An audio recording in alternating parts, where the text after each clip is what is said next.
Bom, estamos começando agora o nosso chat com o professor Célio Andrade, que é nosso professor associado do Departamento de Ciência da Informação.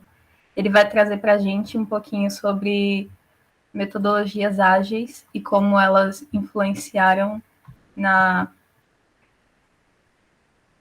forma das corporações e humanizou esses processos. Então, pode começar, professor, quando você se sentir à vontade. Obrigado, Alice. Obrigado pela breve introdução. Também queria muito agradecer o convite aí do PET e do Sim para conversar um pouquinho sobre o que a gente gosta, conversar um pouquinho sobre o que a gente fez aí um bom tempo na vida da gente e principalmente passar para vocês que existem novas formas e formas desafiadoras de como é que a gente continua nesse dia a dia nosso aí tão complexo que é desenvolver sistemas, fazer software e principalmente lidar com gente, né? Já dizia Silvio Meira, né? Colega, professor de vocês daí do Sim, colega, professor meu também, que talvez lidar com gente seja a parte mais difícil da engenharia de software, né? E vamos lá, então vou só dar uma partilhada na tela, só para a gente ter um negocinho aqui para conduzir o nosso bate-papo. Pois é, gente. Como a Alice colocou agora há pouco, o nosso bate-papo de hoje vai ser sobre a parte mais ágil que envolve a gestão de projetos, né, que é conhecida como gestão ágil de projetos. E esse é um tema interessante, gente, porque é um tema já antigo, é mais velho do que alguns de vocês, eu acredito, aí já tem 20 anos de bate-papo, de intenso diálogo, intensa prática, mas é algo que ainda é meio, vamos dizer assim, considerado um tabu, um tema difícil aí para as grandes empresas começarem a considerar isso. Então, deixa eu começar apresentando esse cara feio aqui, né? A Alice já fez uma breve introdução. Gente, eu passei boa parte da minha vida aí no Sim, tá? Fui aluno graduando do Sim, fiz meu doutorado aí no Sim, e todo esse tempo trabalhando com métodos ágeis, tá, pessoal? Eu conheci metodologias ágeis em 2003, quando um cara chamado Joseph Yoder, ele vive vindo aqui no Brasil, ele foi até a USP fazer um mini curso de métodos ágeis quando ninguém sabia o que era isso. Lá vai Célio pegar um avião para tentar aprender um pouco. E esse negócio de métodos ágeis, ele me arrebatou. E desde então eu trabalho com isso aí a vida inteira, tá, pessoal? Não trabalho com vocês aí no Sim, não sou lotado aí no Sim, estou lá no Centro de Artes e Comunicação, um lugar onde as pessoas são mais felizes, os corredores mais coloridos, as relações mais humanas, e talvez isso tenha, vamos dizer assim, chamado um pouco minha atenção, e talvez o porquê... pessoal, eu não falei com isso brincando, não, falo bastante sério, assim, eu acho que tem coisa que não paga você chegar ali aqui no hall e ver a orquestra de música tocando. Isso eu nunca passei no Sim nos meus 11 anos de Sim. E assim, essa relação humana, gente, talvez é algo que é mais complicado da gente observar nas organizações. E assim, e por que Célio, lá em 2003, foi muito tocado por essa questão de metodologias ágeis? Eu vou começar fazendo a vocês a mesma pergunta que eu me fiz nos primeiros 10 minutos de conversa com o Joseph Yoder, né? Então, tá aqui o sumário e eu já vou pular direto para a pergunta. E assim, e ele fez uma pergunta muito clara para nós, que é como é que nós éramos abordados, ou como é que nós éramos, vamos dizer assim, qual era o nosso diálogo com o nosso gerente, quando ele chegava para você e dizia, ó, como é que você vai fazer essa tarefa aqui? Em quanto tempo você vai fazer essa tarefa aqui? Então, 90% das vezes a abordagem era justamente com essa pergunta, ó, essa atividade aqui, em quanto tempo você faz? Quando não era assim, era esse conjunto de atividades aqui, em quanto tempo você faz? E lá vai eu sair apontando hora, né, para o meu gerente, para o meu líder de equipe, o que quer que seja. Sendo que ele fez algumas perguntas que até então eu nunca tinha me feito. E, de fato, aquelas perguntas elas me incomodavam. Porque as perguntas que eles faziam basicamente era, tá, você hoje, no seu ambiente de trabalho, você consegue estimar com sinceridade para o seu gerente de projeto, para o seu líder de equipe, para o seu chefe, superior imediato, qualquer nomenclatura que se tenha? Ué, como assim estimar com sinceridade? Eu acredito que nem todos os lugares, nem todos os chefes, são abertos para você responder, olha, essa atividade aqui eu vou passar 40 horas fazendo ela. Peraí, como assim? Você vai passar a semana inteira nesta atividade? Ué, ela é complexa, ela é difícil. Talvez eu precise trabalhar a semana inteira nesta atividade. Hoje, gente, talvez seja um pouco mais aberto, tá? Mas, vamos lá, 18 anos atrás, quando eu me fiz essa pergunta, isso não era tão aberto, tá? Muitas vezes o cenário era o chefe estimava por mim. De repente caía ali na minha frente um lembrete dizendo, olha, Célio, você tem 8 horas para fazer esse trabalho aqui. E quase nunca durava 8 horas. Mas eu já trabalhei em lugares, gente, que eu não tinha esse conforto de dar uma resposta sincera para o meu chefe. De chegar e dizer, olha, isso aqui vai demorar 20 horas. Eu, às vezes dizia, ó, isso aqui vai demorar 12, que era aí o limite aceitável dele. Aí quando eu estava no final do primeiro dia, o chefe, isso aqui é mais complicado do que eu imaginava por causa disso. E aí levava aquele velho esporro, meu sábado era uma vez, sexta-noite de release aí, quem sabe o que é isso, também passei muito por isso. E eu não tinha essa segurança, eu não tinha essa, vamos dizer assim, essa abertura, acho que a palavra melhor é essa, para falar para o meu chefe e dizer, olha, isso aqui vai ser extremamente complicado, extremamente demorado. Segundo, vamos para a segunda pergunta. Eu não me sentia ciente, seja de forma consciente ou inconsciente, vamos colocar aí os trocadilhos, de todos os aspectos importantes para realizar a estimativa. Às vezes ele chegava com uma pergunta complexa, ó, e essa funcionalidade aqui, em quanto tempo você bota para funcionar? Sei lá, cara. Eu não sei nem o que é para fazer direito. Peraí. Ó, eu tenho 5 minutos ali para apontar para o gerente, para o cliente, e quanto tempo você vai entregar isso a ele. E eu tinha que fazer uma análise mais ou menos do que ele queria e entregar uma estimativa com 5 minutos. Galera, eu nunca fui bom, tá? Em estimar com pouco tempo. Né? Isso eu aprendi desde muito cedo, tentando jogar xadrez. Tem uma galera aí que deve jogar bem. E toda vez que eu ia jogar lá as partidas bullet, não tinha jeito, né? Aquelas partidas rapidinho que eu tinha 15, 20 segundos para fazer uma jogada, era um desastre. Na quinta rodada eu já tinha pendurado alguma peça lá. Eu nunca fui bom nisso. E é assim que eu me sentia. Tá? Eu nunca conhecia todos os elementos suficientes para fazer uma estimativa. Terceiro, eu me sentia extremamente desconfortável, essa é a palavra, de estimar trabalhos que às vezes eu fazia com outras pessoas. Ó, se parte do trabalho é meu e a outra parte é do colega, porque nós dois não estamos estimando juntos. Essa foi uma frase do Joseph Yoder que ele fez e eu realmente faz sentido. E, né, até entra na última frase, que é muitas vezes eu tinha que estimar o trabalho da minha equipe sozinho, né, quando eu estava na condição de líder. Então imagina, você vê seu líder ali estimando uma tarefa que você sabe que vai ser sua. Enfim, gente, esse é um cenário, talvez assim, extremo, talvez, poxa, Célio, eu trabalho numa empresa que faz mais ou menos isso, mas não é tão assim, tão pesado, tão forte. Pois é, gente, mas esse era o cenário há 18 anos atrás, 15 anos atrás, 20 anos atrás, tá? E como eu disse a você, muitas vezes quem fazia essa estimativa eram os gerentes. Mas o que acontece aqui de uma forma geral? Eu tenho um trabalho para realizar e o meu gerente, ele resume, ou se resume, a quantas horas eu vou realizar aquela tarefa. E, de fato, a gente nunca parou para pensar que esse é o cerne de uma gestão de projetos. Toda vez que você chega numa posição de liderança, você está lá vendo o seu gerente apontando hora, contando hora, cobrando hora, quando, na verdade, a nossa obrigação é gerar código, criar funcionalidade. Não é gerar hora. E quando a gente tem um contexto que essas respostas elas não são muito positivas, né? A gente sempre tem um mais, um sim, é verdade, eu não fico tão confortável, não fico tão confiante. A gente imagina que muitas vezes a gente acaba se colocando em enrascadas. Por quê? Porque o meu gerente, ele não olha para mim, muitas vezes, como Célio, pai de uma filha, sei lá, profissional há 20 anos. Ele às vezes não consegue fazer isso, né? Porque ele quer, tá, pessoal? Às vezes ele olha para Célio dizendo que, ó, aquele ali é um cara que hoje ele é mais ou menos sênior e que ele tem 172 horas por mês para dar para minha organização. E eu tenho que pegar aquelas 172 horas e fazer render o máximo possível. Então, gente, quando a gente resume a essa situação, né, o porquê ele faz isso, é porque é assim que ele é cobrado pelas instâncias superiores a ele.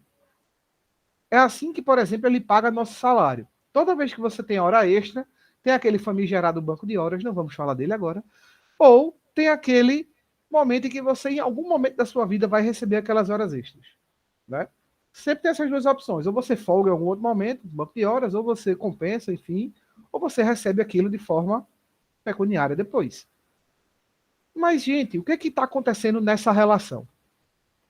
Que quando eu olho para a gestão de projetos tradicional, eu tenho uma quantidade de trabalho a entregar, uma quantidade de tempo a produzir, e, obviamente, às vezes essa quantidade de tempo está relativamente ou intrinsecamente ligada ao custo. Às vezes, fortemente ligada ao custo. Afinal de contas, boa parte de um projeto de software, o seu custo provém das horas pagas aos profissionais de desenvolvimento. Então, quanto mais horas Célio passa para realizar uma determinada tarefa, mais custo isso vai gerar. Quanto mais horas Célio passa para realizar uma ação, menos coisas eu entrego para o meu cliente. Então, o ideal é que haja uma honestidade, vamos dizer assim, entre o quanto eu consigo fazer e o quanto eu quero entregar. Mas, na verdade, nesse contexto, o que a gente acaba observando é que sempre há uma pressão para que a gente faça o máximo possível, o mais rápido possível, tanto que é muito comum a gente observar em alguns contextos que a gente entrega as coisas sem testar. Quem nunca fez isso, né? Olha, levantou, compilou, tá tudo certo. Gera aí o ponto O, bota lá no... e vai-se embora. Então, essa frase que o Lucas colocou aí, o famoso tá pronto, só falta testar, ela é mais comum do que a gente pensa, tá, pessoal? A gente brinca, a gente ri, mas a gente já passou sério apuros aí, porque essa frase ela aconteceu em vários momentos. E, de novo, gente, não cabe a mim fazer aqui alguma lição de moral, porque parece que somos nós que geramos isso. Somos nós, profissionais de software, que leva a essa situação. Parece que a gente não testa ou porque a gente não quer, porque a gente é incompetente, ou porque a gente sabe que testar não é bom. E a gente leva isso em frente.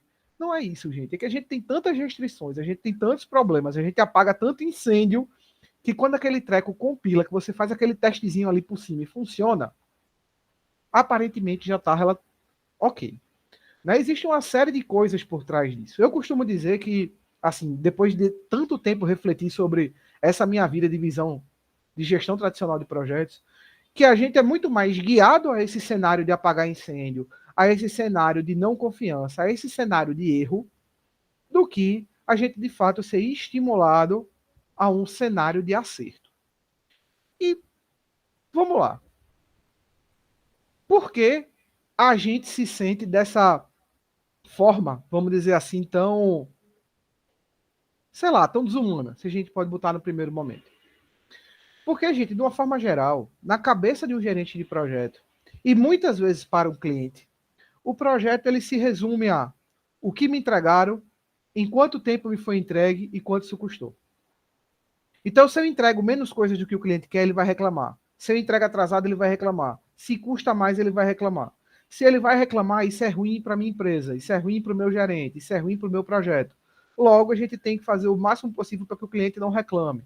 E o cliente ele só não vai reclamar. Aí a gente gira aí uma roda, um ciclo que não termina nunca e que cada vez que a gente consegue atender a expectativa do cliente, ele espera que da próxima vez seja melhor. Ele seja melhor. Tem toda uma série aí de estudos a respeito de psicologia, principalmente de quem trabalha com sistemas de entrega de produto de uma forma mais geral, que a gente sempre espera coisas melhores, né? E então a gente acaba criando uma armadilha em que eu acabo me tornando um recurso, que você acaba se tornando um recurso. Você deixa de ser Célio, de novo, pai, sênior, entre aspas, X anos de experiência, que tem conhecimentos ABC, que tem as lacunas, que tem os problemas A, B e C, todos nós somos assim, e a gente acaba deixando de ser pessoas para ser papéis dentro de uma empresa.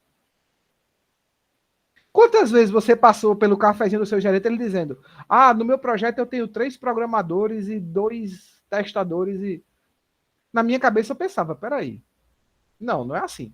No projeto ele tem Célio, ele tem Maria, ele tem José e os testadores se chamam Ana e Tereza. Ah, não, a nossa força de trabalho ela compõe de 50 homens hora por dia. Não, peraí, não é assim. Até tem um cara chamado Fred Brooks, gente, que em 1978 é mais velho que eu, tá? É da mesma época do álbum aí que a Alice ostenta ali atrás, né, da parede dela ali. Ele já dizia, gente, que essa relação de homem-hora ela não é um negócio cartesiano, ela não é um negócio linear. Mas engraçado que as nossas gerências, os nossos gerentes, eles tendem a pensar assim. E aí, galera, assim, dentro de uma série de vários comportamentos como este, de desumanização do desenvolvimento de sistemas, da transformação de pessoas em recursos, de não compreender que o trabalho que a gente faz de desenvolvimento de sistemas, ele é um trabalho, ele não é um trabalho, vamos dizer assim, cartesiano, ele não é um trabalho exato, ele não é um trabalho booleano. Tanto que quando a gente passa um projeto para vocês e vocês não vão lá procurar no Stack Overflow ou não procuram do outro do colega, vocês conseguem entregar coisas bem diferentes que fazem a mesma coisa. Na verdade, gente, existe uma série de estudos indicando que desenvolver software é basicamente uma atividade mais artística do que, de fato, determinística, vamos dizer assim. Claro, tem a sua parte matemática envolvida por trás disso, mas muitas vezes a própria matemática é uma arte também. E eu não discuto, gente, que essa abordagem tradicional, ela proporciona uma série de vantagens para a gente. Eficiência, eficácia, racionalidade, precisão, organização. Ela traz tudo isso, tá? Se você está num ambiente disciplinado, você adotar um gerente que fica apontando hora e cobrando hora, às vezes é melhor do que você estar numa abordagem disciplinada. Tá? A gente precisa ser muito realista a respeito disso também. Mas, vamos lá. Por quanto tempo você consegue ser feliz numa abordagem onde você perde todos os seus fins de semana, sexta-noite você não tem mais aquele sushi, não tem mais aquele rolê com a galera, e você deixa de estar descansando, vamos dizer assim, fazendo algo que você gosta para estar se estressando. Isso foi bastante comum, tá, galera? Hoje está minimizando um pouco isso também. Estou dizendo que acabou, não. Pelo contrário, tem demais ainda, mas já foi bem pior. Mas, vamos lá, né? De onde é que vem essa mudança de chave? Né? Tudo isso aqui, o preço que a gente paga é a gente se tornar um recurso. E de onde é que vem essa mudança de chave? Mas galera, eu falei que eu fiz esse curso do Manifesto Ágil no meio de 2003, lá na USP, mas o Manifesto Ágil ele foi publicado para nós aqui no Brasil, em pleno carnaval, de fevereiro de 2001. Esse trequinho fez 20 anos agora. E ele traz 4 grandes valores para a gente, dos quais o que está norteando esse bate-papo nosso é esse primeiro aqui, ó. Então, ele coloca os indivíduos e interações, ou mais indivíduos e interações do que processos e ferramentas. E, galera, o que quer dizer isso? Ele está dizendo para uma turma gigante de que estamos precisando criar métodos, processos efetivos e padronizados de que, ei, não é assim. Talvez a coisa funcione muito melhor se você valorizar as pessoas que estão trabalhando nesse projeto do que, de fato, disciplinar, robotizar, se eu posso colocar essa palavra aí no sentido original da palavra robota lá do tcheco, né? Robotizar as pessoas. Então, como assim? Então, galera, assim, os métodos ágeis, eles não vêm só trazer uma maneira divertida, de você usar, sei lá, ter pizza dentro do ambiente de trabalho, de pagar R$2 para quem quebra build, não sei se ainda tem essas regras hoje em dia. Não é só isso, tá, pessoal? Não é só usar post-it, não.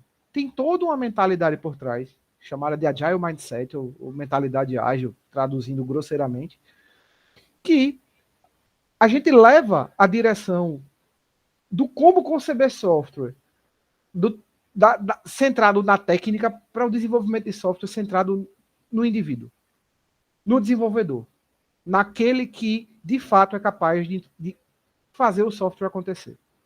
E, galera, assim, só para vocês terem noção de como essa realidade ela era arraigada, tinha um cara chamado Ian Somerville, que ele é um escritor, ele graças a Deus, acho que vocês não procuram mais muito isso, mas quem um dia tiver perdido na biblioteca e procurar por um livro chamado Engenharia de Software, pode ser na Amazon aí também, tá? E procurar por um livro Engenharia de Software, existem 2 grandes livros, 2 grandes autores da área até hoje, que é o Roger Pressman e o Ian Somerville. Esse cara, gente, numa das versões do livro, se eu não me engano, é de 2003, a 3ª ou 4ª edição, ele foi muito feliz em dizer que O desenvolvedor é aquele responsável por inserir erros no sistema. Palavras dele, tá? Claro, gente, o que é que significa essa teoria? Ele está querendo queimar o desenvolvedor? Não, ele está dizendo que o software pode ser feito de uma forma e os erros acontecem porque o desenvolvedor faz algo que não deveria fazer. Logo, se ele comprar meu livro e usar as boas práticas do meu livro, ele não vai mais inserir erros no sistema. Pois bem, mas veja de que premissa ele parte. De que o indivíduo é quem gera o erro no software. E galera, assim, lá no fundo ele está certo. Mas assim, é uma forma bem cruel de você resumir de onde vêm os erros. Erros podem vir de diversas fontes, falha de comunicação, erro de especificação, enfim, falha de tecnologia, tudo. Mas, né, é uma forma bem cruel de dizer que o primeiro ponto a gente atacar para evitar os erros são os seres humanos.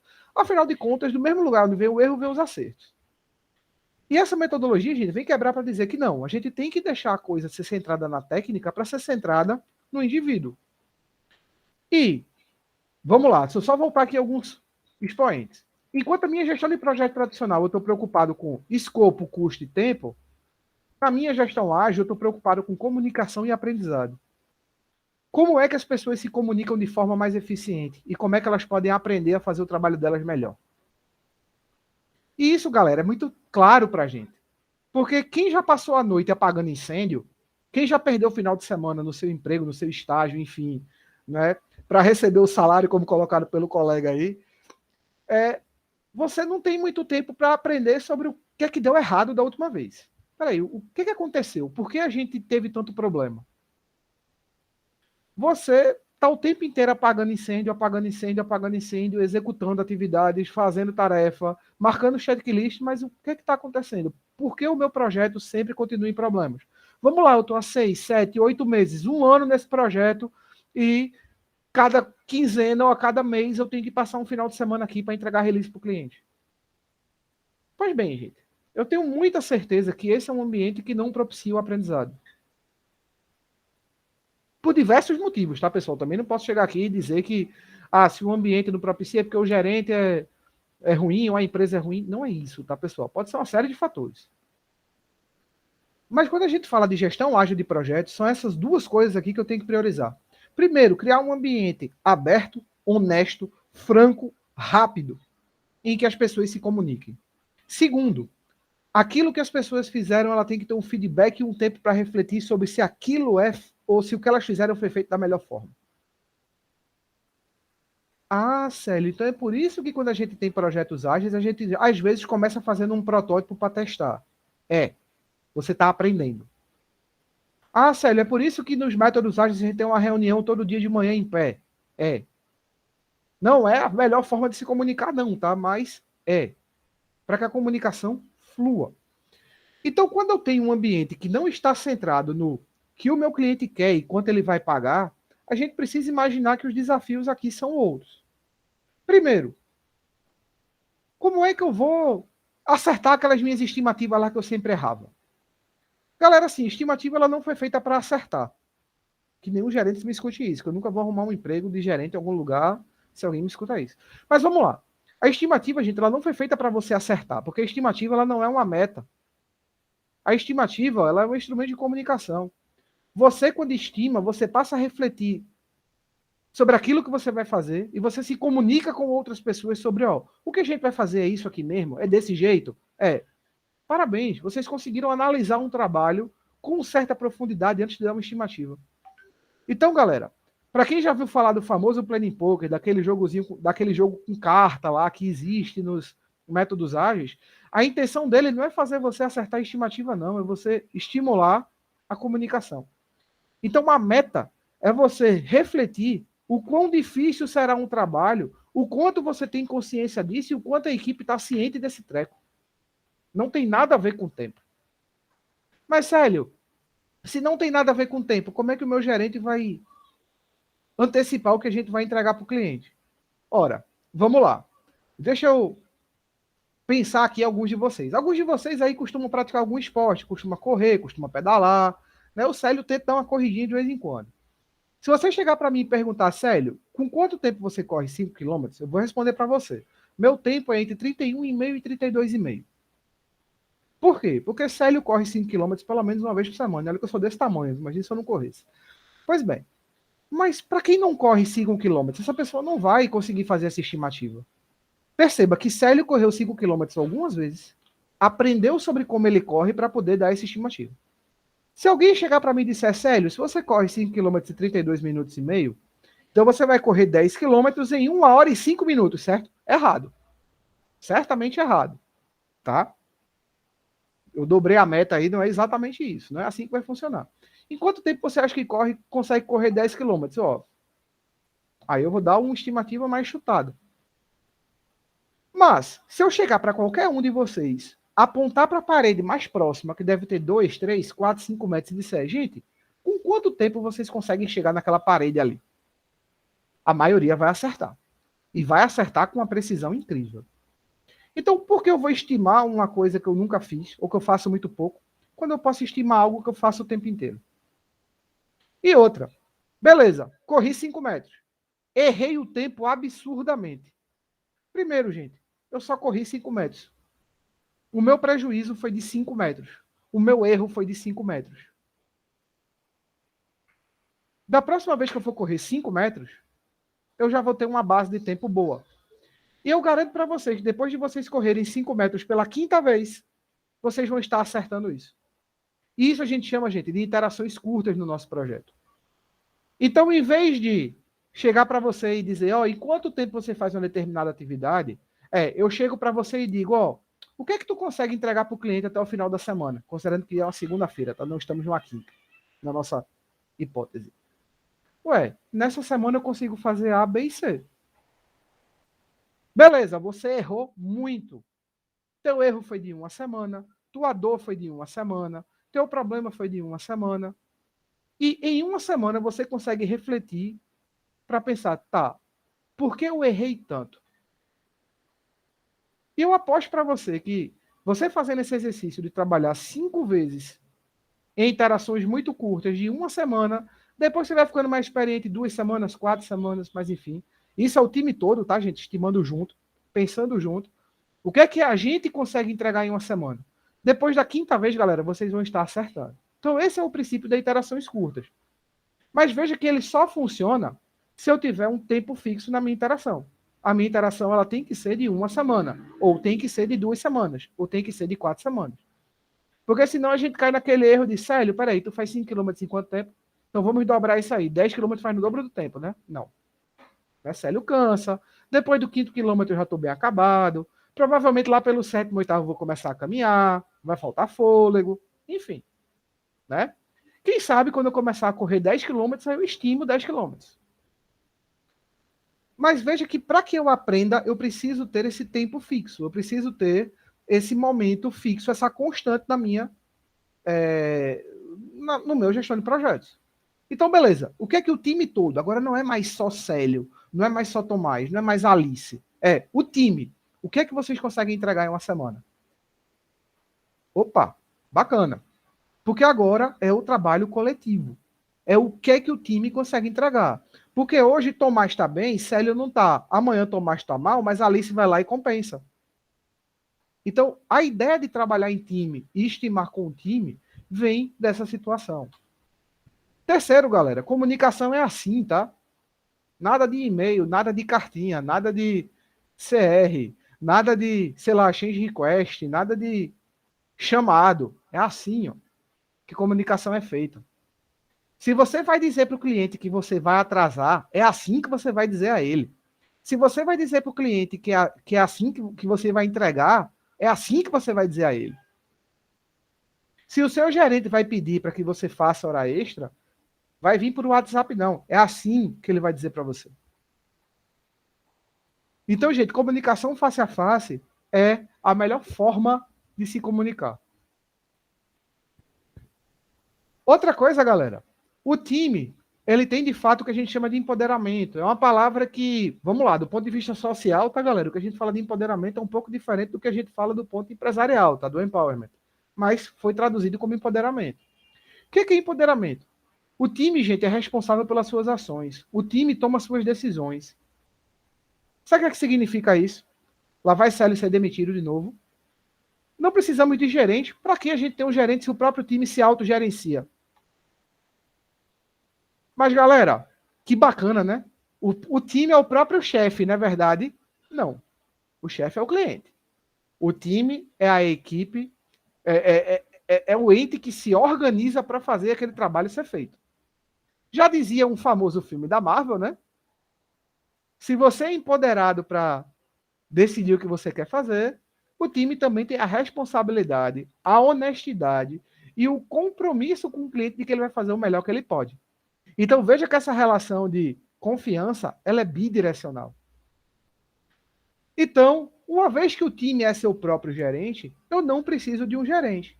Mas, Célio, vê, eu já fiz um curso de Scrum lá uns anos atrás e tem um negócio chamado Scrum Master. Né? Para a galera aí que já viu o XP, tem um famoso Tech Leader, né? O líder, o Team Leader, né? O líder do time. Mas vamos falar de Scrum aqui. E todo lugar que eu chego, o Scrum Master ele é gerente de projeto.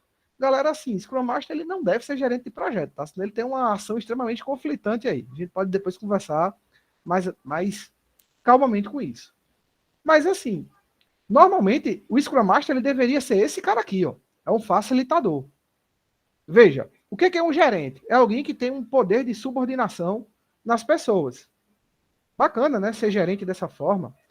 Mas quando eu sou facilitador, gente, eu estou no papel de ser serviçal, de serviço para as pessoas. E nesse momento, a gente começa a pensar que eu tenho que ter uma estrutura que mantenha meu time trabalhando 100%. Eu preciso muito de... Pronto, a assessoria técnica para acender a luz. Obrigado, meu amor, né? Minha esposa que eu amo muito. Então, gente, assim, a gente precisa de pessoas que mantenham o time trabalhando. Então, aquela ali não tem uma relação de subordinação. O time não é meus subordinados. Pelo contrário, eu, como facilitador, estou a serviço do time para manter o time 100% produtivo. Então, veja que essa nova forma, ou esse novo papel, ele não é, nem nunca foi de uma gerência. Oba, vaga de Scrum Master, vou virar gerente. Não. Pelo contrário, você vai virar tapete, vai virar esteira, vai virar escada, vai virar todo tipo de apoio para fazer o time trabalhar, tá, galera? E aí eu queria deixar uma dica com vocês, para quem quiser ver o que é que está rolando de, vamos dizer assim, de mais efervescente na parte de gestão ágil, eu recomendo esse tema aqui, tá? O famoso Management 3.0, né? Não foi traduzido ainda para o português, né? Gerenciamento 3.0 aí não vingou essa nomenclatura. Isso não é nada novo, tá, galera? Isso é de 2012, 2011, mas está ganhando muita força. E só para vocês perceberem como é essa versão 3.0 do gerenciamento, veja que eu tenho algumas visões, e algumas a gente conversou aqui, ó, como empoderar times, energizar pessoas, desenvolver competências, melhorar tudo que for possível. Veja que eu não trato mais de escopo, tempo e custo. Peguei isso aqui, tá, galera, do amoondetrabalho.com.br, que tá aqui embaixo o link, tá? Vamos deixar aí as fontes originais. Mas veja que eu tenho vários motivadores, ó.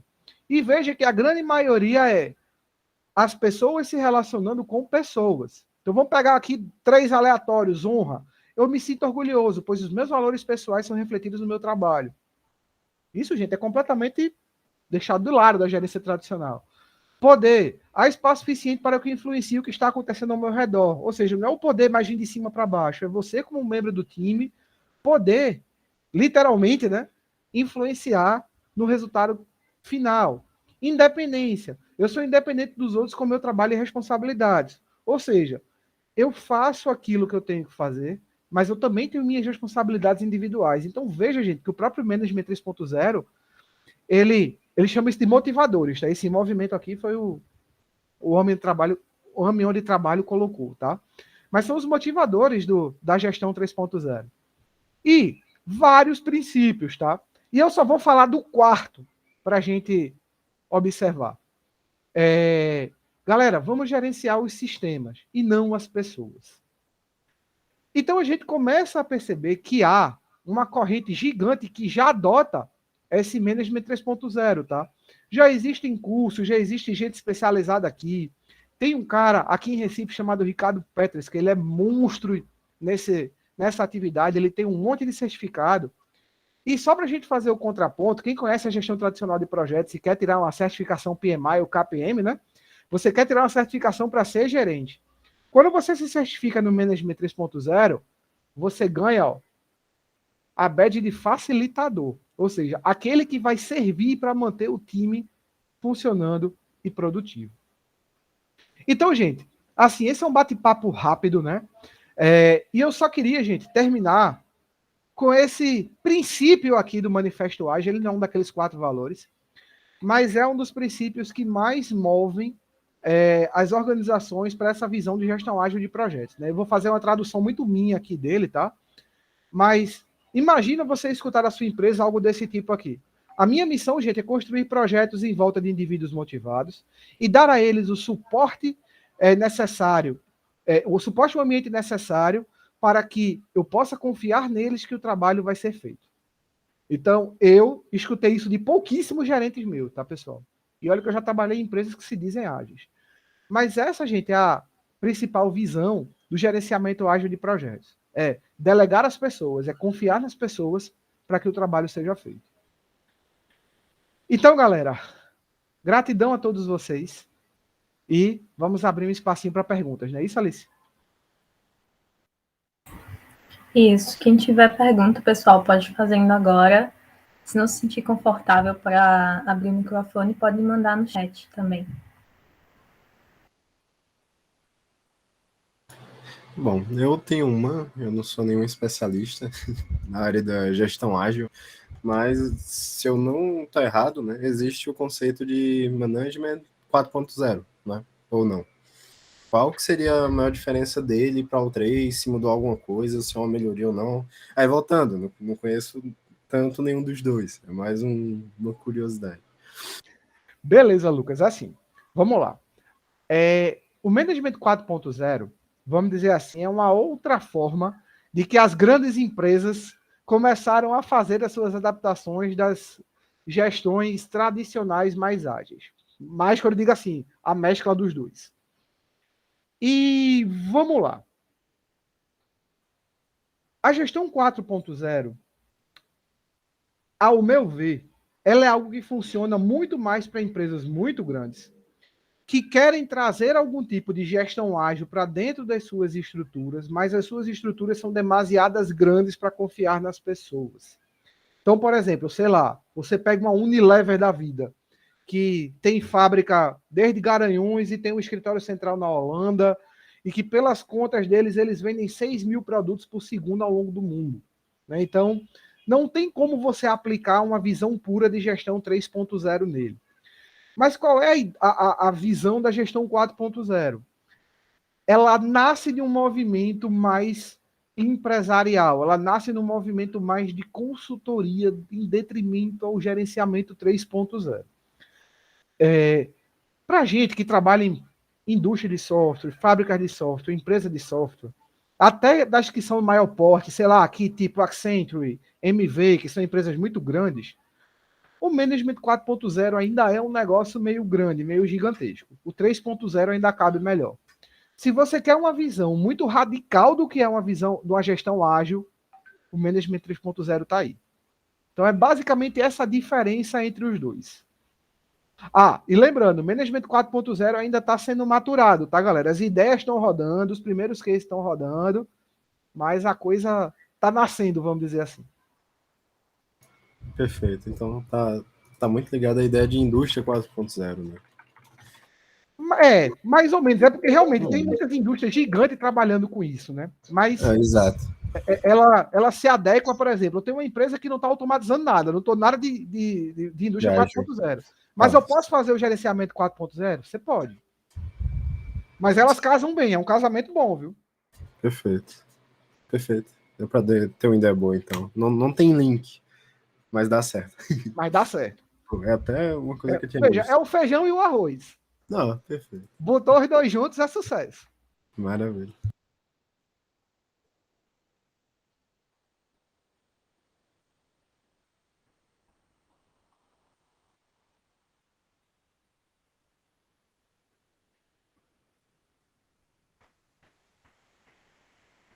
Mais aí, alguma pessoal? pergunta, pessoal?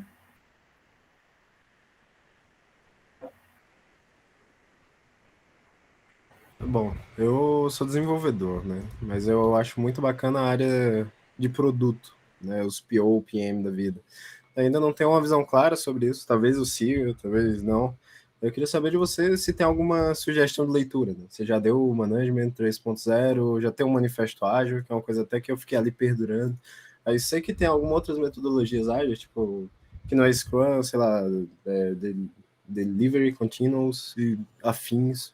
Tem alguma leitura assim mais geral sobre todos, tipo um guarda-chuva que você recomenda além dessas, de Management 3.0 e Manifesto Ágil, que você acha que seria interessante mais para um olhar assim de um desenvolvedor? Cara, se você é desenvolvedor e quer uma metodologia, assim, quer uma ideia bacana para desenvolvimento, vamos dizer assim, eu recomendo que você leia os princípios de XP. Acredite se quiser. XP é a mais veinha, é a mais antiga, vamos dizer assim, foi o carro-chefe aí dos métodos ágeis, mas ela traz para a gente uma visão. Isso é para a galera dev, tá, pessoal? Para quem é dev. Para quem quer fugir de dev, vem um conselho depois. Mas para quem é dev e quer entender o espírito de desenvolvedor de métodos ágeis, eu acho que XP é uma das melhores escolas. Até porque, gente, o XP é algo mais raiz, é algo que fala mais a linguagem de quem é desenvolvedor. Mas como a gente está imerso em várias outras situações, como por exemplo, Célio, eu conheço um pouco do Scrum e vi lá que tem a parte do cliente, que é a parte do PO. Enfim.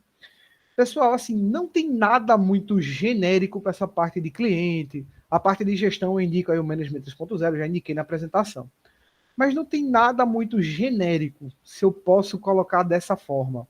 O que existe, de uma maneira geral, é uma galera falando de jornada de usuário, jornada de cliente, mas também são conceitos empresariais que estão sendo adaptados a realidades ágeis. Eu acredito, se quiser, eu indico ainda que as pessoas façam o curso do CSPO, do Certified Scrum Master, ou do Scrum Product Owner, né? O famoso CSPO, para nós aqui em português. Mas, assim, ele é para a gente que está entrando no mercado, ele é uma quebra de paradigma, porque ele diz, cliente, tu, acredite se quiser, não é o cara que só vai ficar enchendo o saco do time cobrando. Não é porque você é a pessoa que paga que você vai agir apenas do tipo, e aí, Ernesto, quando é que o software vai ser entregue? E aí, tá pronto? Aí o cliente bota a cara do burrinho de xireque. E aí, já chegou?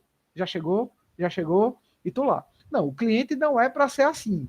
Né? O cliente tem uma série de responsabilidades, uma série de posturas que podem ser, vamos dizer, construtivas para o time que o CSPO ajuda. Né? Então, para quem quer começar a entender o que é ser cliente nos principais meios ágeis, eu ainda recomendo a certificação de Product Owner do Scrum. Né? Para a gente é o CSPO, tem aí alguns lugares. E para quem é dev, leia a XP. Perfeito. É curioso até porque eu já ouvi muito esse XP, tipo, as pessoas sempre falam pair programming, XP, e eu nunca soube que era XP. Vim descobrir que XP é uma metodologia agora. Muito bom de saber. Mas eu até conheço o PSPO, tem a PSM também, né? Você conhece a PSM? Conheço.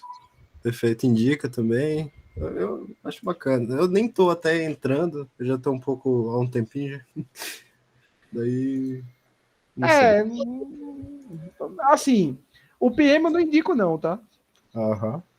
Eu não indico, não, mas assim, eu acho assim, que tudo é válido. Se você vai lá com um olhar mais crítico e tenta ver como é que aquela realidade se encaixa no seu mundo, é beleza.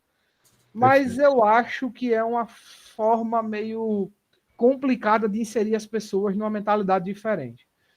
Né? Porque, por exemplo, se você for fazer um curso de gestão ágil de uma forma mais voltada para Scrum, você vai ver que a conversa é um pouco diferente da forma que está aí. Ele vai te ensinar você a fazer Scrum. Ele não vai te ensinar a pensar em como respeitar as pessoas e etc. Então eu tenho minhas reservas. Mas assim, Célio, eu estou fazendo nada. Tem isso para fazer. Faça. Mas é a melhor coisa? Não. De forma nenhuma. Perfeito. Muito massa, Celso. É porque Celso é o pior da minha equipe. Desculpa. Eita. Muito obrigado, Célio. Já falo me solidarizo com ele desde já. Show. Ai, tem até o meme lá que os meninos mandaram, que ele é o Como Estamos, né? Então, enfim. Pois é. Assim, eita, então assim, você viu que eu não gosto muito dessa postura, mas assim, sou solidário a ele, desde já. Não. É piada dele também. Ah, tá, entendi. Não é nossa contra ele, não. Não, longe Ah, disso. tá, entendi. Enfim, muito obrigado É aí, espirituoso Sérgio. ele, porque ele transforma em piada a dor que ele. Por isso que eu disse, eu sou solidário, que você talvez imagine a dor que ele sente. Ele É consegue porque transformar o em time piada, é já é bem um bom unido, começo. cara. O time é bem unido. Ele tanto é que toda vez que ele entra, agora ele mete um Como Estamos. É, Ai. pois é. Então, minha vez, Alice, como estamos? Bom, se ninguém tiver mais nenhuma pergunta, agradecer ao senhor pela sua todo esse seu bate-papo aqui com a gente, foi muito interessante. E falando pelo PET como um todo, nós agradecemos muito ao senhor pela participação. Beleza, Alice, eu que agradeço. Ó, e se quiser depois fazer um negócio maior aí, não sei se está tendo. Fazer algum mini curso, alguma coisa, a gente conversa aí, tá? Curso de férias, a gente dá para fazer Massa. Um papo mais elaborado. Que aqui foi muito rápido. Certo, guardar o contato já. Show de bola. Pronto. Obrigada, pessoal, por ter participado. E, por favor, respondam o formulário com feedback para a gente poder ir melhorando os nossos eventos.